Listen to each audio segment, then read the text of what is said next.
Today on In Good Faith, I am honored to be speaking with Rabbi Menachem Creditor. He serves as the Pearl and Ira Meyer Scholar in Residence at UJA-Federation New York and was the founder of Rabbis Against Gun Violence.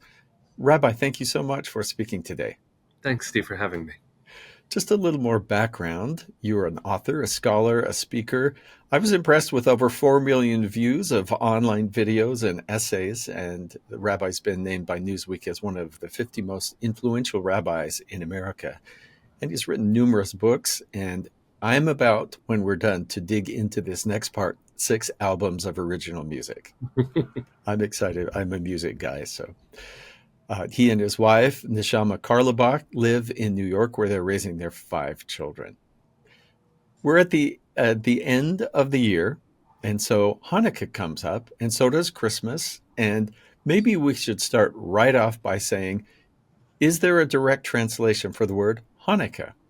Yes, that's a great place to begin. Hanukkah literally means dedication, but in true rabbinic fashion, we try to do kind of mystical etymology. It's not quite scientific, but Hanukkah can be separated into those 2 components. Chanu, dedicated, and Ka would be the letters Kaf and He in Hebrew, which can become an abbreviation, a numeric abbreviation for the number 25, which is the day of the month that we celebrate the holiday of Hanukkah, the 25th of the Hebrew month of Kislev. So it means dedication, but we like to make meaning grow. So the various months, when you talk about the months, they don't directly correspond with the months on the Western calendar, but Hanukkah does seem to always sort of overlap what Christians would call the Christmas season. Is that true? Yeah, I think, first of all, to clarify on the calendar, the Hebrew calendar is not the Gregorian calendar, but different from the Muslim calendar, there is a lining up with the seasons. You won't have Hanukkah ever happening in the spring or in the summer. Like Ramadan would change. Exactly. So there's a corrective mechanism. I'm not the mathematician that others might be, but that every number of years there is a leap year on the Jewish calendar, which adds a month to make up for any of the differences. Because after all, the ancient Jewish calendar was based on the agrarian culture in the land of Israel. So the harvest season, which is marked by harvest holidays, would always happen in the same period of the year. So Hanukkah, yes, does always happen during the winter. I think there's actually some great spiritual value in that lining up. I wonder if you would, for people who may be new and have only heard the word, maybe they've suspected there were candles involved or don't know the word menorah. Would you just briefly walk us through, and then we can dig in a bit deeper? What is the observance? So the observance of Hanukkah, not the story, we'll get there, but the observance of Hanukkah is that for 8 nights and the corresponding days that follow, so 8 nights, 8 days, families will gather together in their home or in synagogue or in some communal gathering, lighting a Chanukiah, which is different from a menorah. Those 2 words, while conflated by many, are not the same. A menorah is a 7-branched candelabrum from the ancient temple. A Chanukiah is the ritual observance of Hanukkah. So each night we light 1 candle, and then in addition to the one that had been before. So on the first night, we light 1 candle, the second night 2, and by the 8th night, we light 8.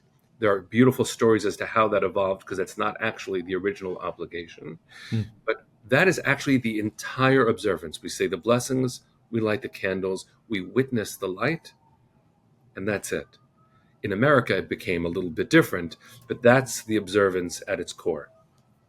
And what is the commemoration of the lights? What is that representing? So that requires some more of the story. In 586 BCE, the first temple in Jerusalem was destroyed. When that temple was destroyed, the Assyrian Greek Empire that took over the entire region made it forbidden to conduct Jewish rituals and observance publicly. Part of the way they did that was to desecrate, in Jewish terms, the temple by introducing idols and by removing all of the Jewish ritual items or subverting them to an idolatrous purpose. One of the ways that Jews had observed, had connected to God in the temple, was by the constant lighting of the menorah, the 7-branch candelabrum. It was specific oil that we used to light those branches, those candles, or oil deposits, as it were. And when the Maccabees revolted against the Syrian Greeks in around the 2nd century BCE, the rededication of the temple, which Hanukkah commemorates, required the restart of the observances, but there wasn't enough oil to last a period of time that would be required to produce new oil. But they lit anyway, and that actually has deep spiritual significance as well. To light when you're not sure you have enough, to give when you're not sure there will be enough, to take a leap of action, as Rabbi Abraham Joshua Heschel called it, and to light anyway. And the miracle was that the oil that they had lasted for 8 days, which actually allowed for the production of new sacred oil. So that commemoration night by night increasingly celebrates those days. Yes. Yes. And I have to say, you didn't ask directly, but it's one of my favorite parts. In Jewish tradition, we have the biblical level of the story and then a lot of rabbinic interpretations. That's why I have a job. It's what we love to do. and within that expansive meaning making is a lot of debate. And there's an ancient debate around 2,000 years ago about how do you light? Because we don't know. It's a new tradition after the Bible's already completed. And so that doesn't make it inauthentic. It just makes it undefined. So one rabbi says 1 candle per household the entire time through. So on the first night, you'd light 1 candle. The second night, 1 candle. And 1 candle the entire way through. But then the Talmud says, Talmud is that collection of rabbinic thinking from 2,000 years ago. Commentary. Yeah. Yeah. Expansive rabbinic imaginative, creative enterprise. Talmud is an easier shorthand for it, but it encompasses legend and law. It's beautiful. The category of observer that is exemplified here is called mehadrin min ha-mehadrin, the beautifiers beyond beautifying. And so they say more light every night, more light, as a way of, I think, increasing the spiritual experience, not just the fulfillment of ritual requirement. And at least for us in the Northern Hemisphere, it is coincidental, at least, with when the days start or about to start to get longer and return to light. Yeah. This interesting connection. Well, I think, I don't know all faiths, but many have a recognition that starts at least in, the Bible, the core of which we share, the church and Jewish tradition share, that God's first creative act was light. And that doesn't judge the colors that are dark, but it means the absence of light is something that we respond to with fire and with warmth and with illumination. So it makes sense in the human experience that when it's dark and when it gets dark earlier, we bring our light. In fact, there's a modern Israeli song called Banu Choshech Legaresh. We have come to dispel the darkness. And I think that's what people of faith hope to do in the world, hopefully with love and kindness, to bring light where there isn't enough. I wonder, are there common misconceptions that you read or you hear, and you think, "Oh my goodness, that has not hit the nail on the head"? Yeah, always. I think when outsiders look in, there are always misconceptions about what the secrets of a faith are or the actual practicing might look like. And so Hanukkah is actually one of the least important holidays on the Jewish calendar from a Jewish perspective. But it's not Yom Kippur or Rosh Hashanah. No, in fact, there are strata of biblical holidays, and then there are modern historic holidays. And in the biblical canon, Hanukkah doesn't even exist. It's in the Apocrypha, the not included ancient texts that the Hanukkah story is given. In fact, in the Talmud that we mentioned before, there's no book about Hanukkah, even though the Talmud was codified after the story happened. You have to look inside of the stories of Shabbat, the Sabbath tractate, to understand anything about Hanukkah. So the public perception that Hanukkah is for Jews on par with where Christmas is for Christians is a deep misconception. Mm. But it is also true, especially in the American experience, that as a society that tries to share its beauty, and I say share with a whole bunch of charitable intent there, the way Christmas has influenced everyone's sense of sanctity and warmth and kindness and even coffee flavors during the period of time influenced the way rabbis in the late 1800s shifted the Jewish observance of Hanukkah based on the American experience. So the whole idea of gift giving has nothing to do with Hanukkah. But the rabbis in America in the late 1880s and then the early 20th century were committed to making the holidays beautiful for our children. And why should anyone feel left out? So there were actually Yiddish ads placed in Jewish papers encouraging parents to give children gifts on Hanukkah for two reasons. One is there were toy shops that wanted to advertise. But also, we want the experience of our holidays to be beautiful. Mm. And it's one of the interesting dances that I think particular faiths have, which is how to be authentically ourselves and how to let in the beauty that's around us. It's one of the reasons that these kinds of conversations between faiths ends up revealing so much commonality of spirit. It's the most Right. rewarding, it's among the most rewarding ways that I get to live my life as a rabbi, to have these interchanges. Well, I wonder if I could call on your personal experience. Like, what do you first remember? Do you remember a first realization as a child? Oh, this is Hanukkah and it Oh, feels this way. yeah. I mean, in fact, the rabbis of antiquity, in their understanding that more light is a better spiritual experience, what they Hmm. said in Hebrews, Ma'alin bikdusha ve'ein moridin, we rise up in holiness, we never reduce. I remember as a child feeling the glow of the candles and longing for it. No one ever told me this isn't an important holiday. It's an important holiday. It's the most beautiful. The light fills our home. And I remember being so proud that I got to strike a match, to light a candle at a certain point, being Uh-huh. scared, but being invited in and finding my way. And of course, I have memories of gifts. I remember my mother decorating the coffee table with Hanukkah themed wrapping paper, which looking back, like, it's so sweet. It's so funny. But it Not biblical, but no, sweet. but and I want to say this, very American, but Hmm.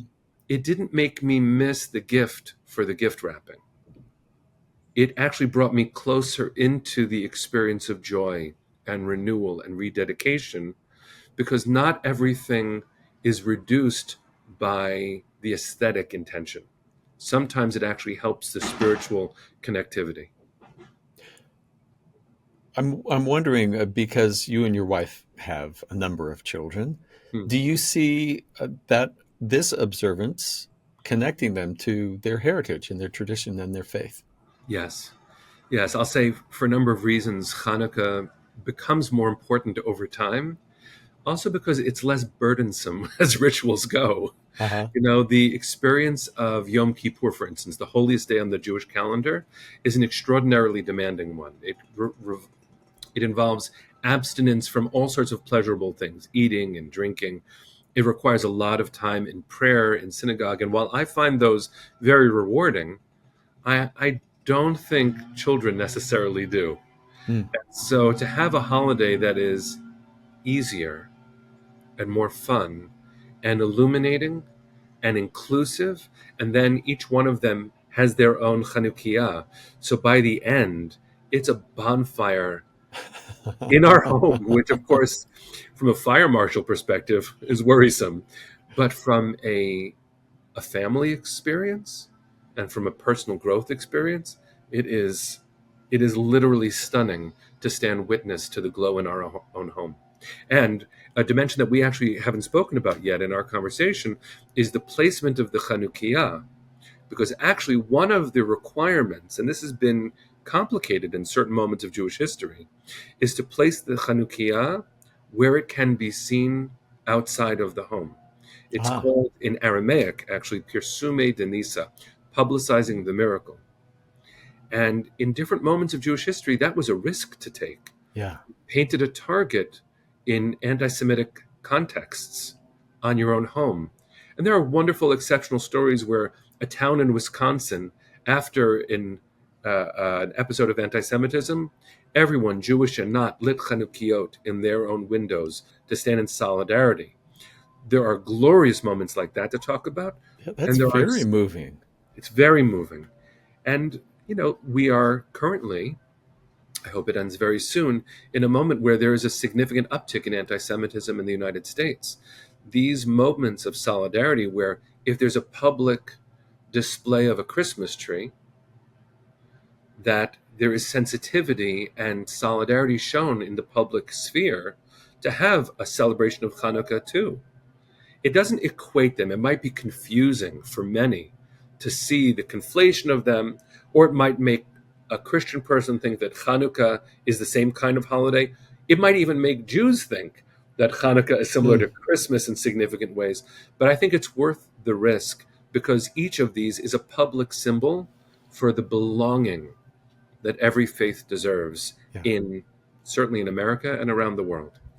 So, as celebrated here in the States, which you've pointed out is a whole different thing that it might be in Israel or elsewhere in the world, are there particular foods that are associated with? Yes, it has been suggested the great miracle of Hanukkah is not that the candles lasted, it's that we've managed to have the oiliest potato pancakes for generations There's and still be latkes? here. Still be here to talk about it. So they're called latkes, and you can make them yourself. I'm awful at it, Hmm. but I try each year. There are store-bought ones that are much better than the ones I make, but it is beautiful. People dip them in applesauce or sour cream or make their own variations on the theme. Stir fry latkes is a really interesting one to try. Also, sufganiyot, the I'm sorry, Hebrew. I'm having a hard time getting past stir fry Well, latkes. look, Okay. I remember actually this moment in Israel where there were, I think I was around 20. There are so many different ethnicities that Jews from around the world that come and people from around the world that come. I remember having a kosher Thai baguette. What is that? And the answer is, it's a thing. It's a thing. So the other traditional Hanukkah food, though, is called sufganiyot, jelly donuts. There Hmm. is no Jewish origin for this, but everyone looks forward to them. And in fact, if you ever walk around Jerusalem in the days leading up to Hanukkah, the smell of jelly donuts pervades the air. Mm. It's so wonderful. I want. I'm hungry now. This is. I'm glad it's coming up. There are times when people want to pay tribute or understand uh, a holiday from another tradition, but there's always the danger of overstepping. For Yeah. instance, we have this with Passover, where people are very interested in Passover. It's also coincides in the spring with Easter, and there are some Christians who instead of just sort of studying about it decide, well, let's do one. But that's really doing some is that would be like Jewish people saying, hey, let's do baptism, Right. because even though the mikvah there are connections, but what is appropriate? Obviously, saying Happy Hanukkah would be just fine to greet my Jewish friends, but uh, what do you say to people who might be wanting to do some sort of observance, but you don't want it to carry into taking someone else's uh, very valued tradition? I cannot tell you how much I appreciate that question. The line between appreciation, solidarity, Hmm. and appropriation Mm. is a bright one. it's very hard when people have the best of intents and trip over it. Mm. And so one of the things I would say, and this isn't to the non-Jew who wants to share, it's to the Jews who are in that situation, to come at this from a place of confidence and being forgiving is a Mm-hmm. really important way to show up gracefully in relationship. So, I have responses to those. The most recent example I've seen is an effort which is meant to be in solidarity with the Jewish people, but an effort to create a Christian version of the mezuzah. Mm. Right? So the mezuzah is the scroll that includes part of the Torah that we place on the doorpost. And um, in solidarity with the Jewish people, being as charitable as I can, because I think it's meant sweetly, to place mezuzahs, but if it's a Christian home, to have verses of Christian scripture in the mezuzah, which is not only confusing, it is certainly appropriating. And your Right. example of the Seder is also. So I would say this: I'm a Jew. Come to my Seder. Please Mm. come to my Seder. Let's share the ritual experience in an authentic way, which means I host and the traditions are maintained. Similarly, I would never expect to go to a Christian experience and facilitate it myself. Not only Right. do I not know how, that's also not my calling. I believe God has so many faces that each of our languages can be welcomed by the infinite.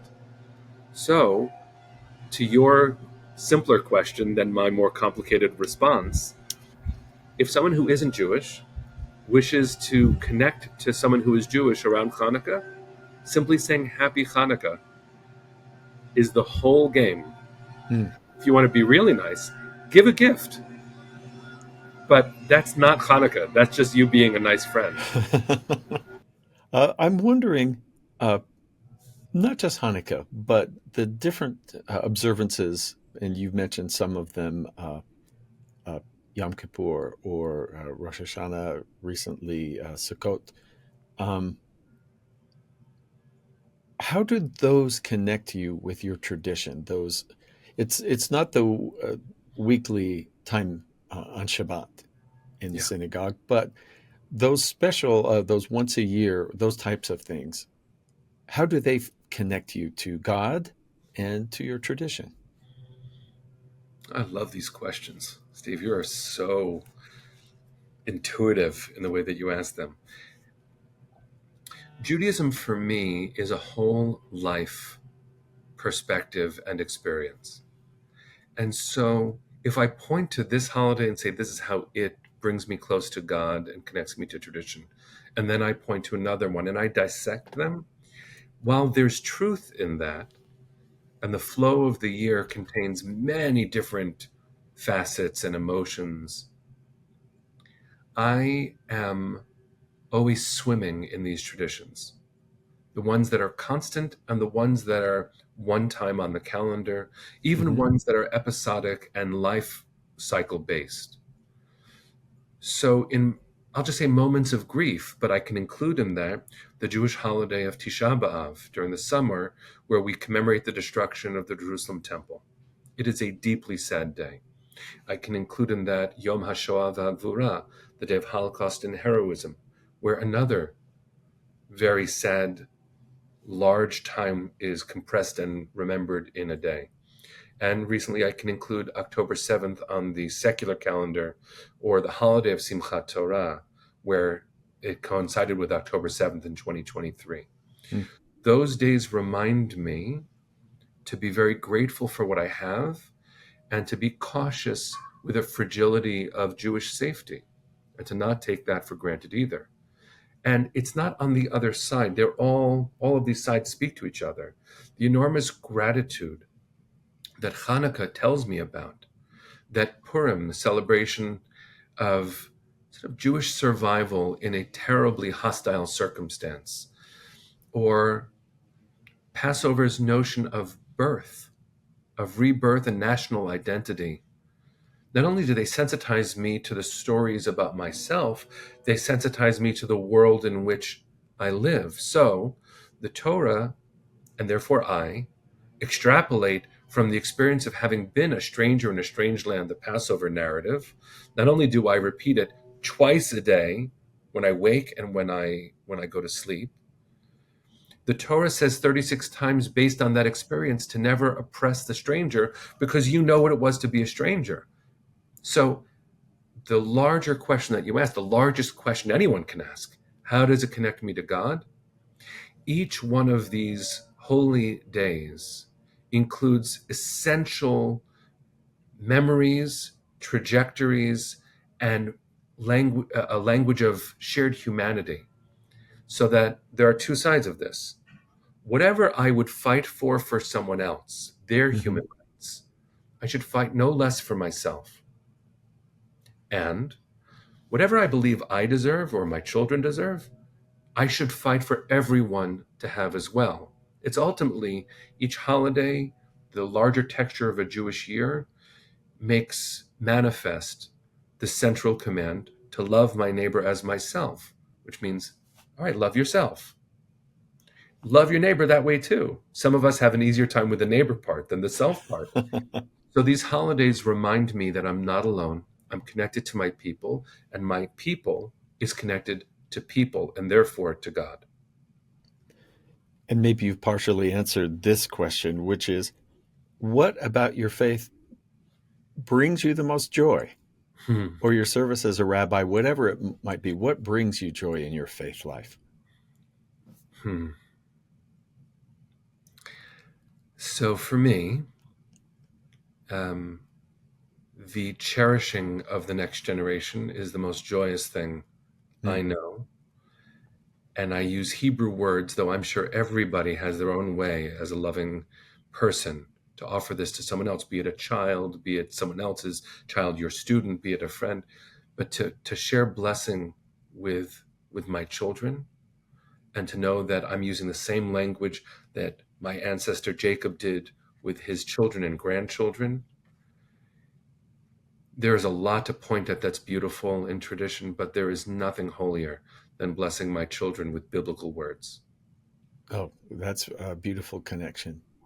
So, at the end of many Christmas programs that I have been to in my church and other churches, they say, and let us carry this spirit out with us and all year long. They're talking about the giving and the generosity specifically because people do show up. It's not just, I think, end of year tax deductions they're seeking, but an actual spirit of generosity. Is there something about Hanukkah that you observe or that you remember throughout the year? Yeah, it's so important to remember that holidays, while on the calendar might be episodic, Mm. their messages are not.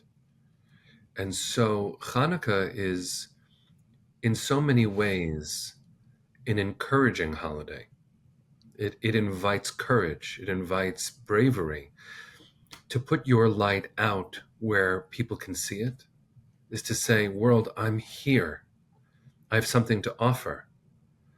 And our world, in so many ways, needs that reminder too, that we're willing as individuals to show up and to increase the shared light with our own. I hope that even when the days last longer and we get to the summer, we're still doing what Hanukkah instructs us to do, which is show up and be a gift to everyone around you. I think that that's miraculous. In so many moments of our lives, at least for me, I wonder if I have enough, if my reserves will be enough to last as long as maybe others or I need it to last. Hanukkah says, yes, you have enough. You are enough. What you bring is the essential light that's been missing so far. Well, that's a beautiful summation and a really beautiful place to end. Uh, Definitely, I'm happy for that last word. Thanks, Steve.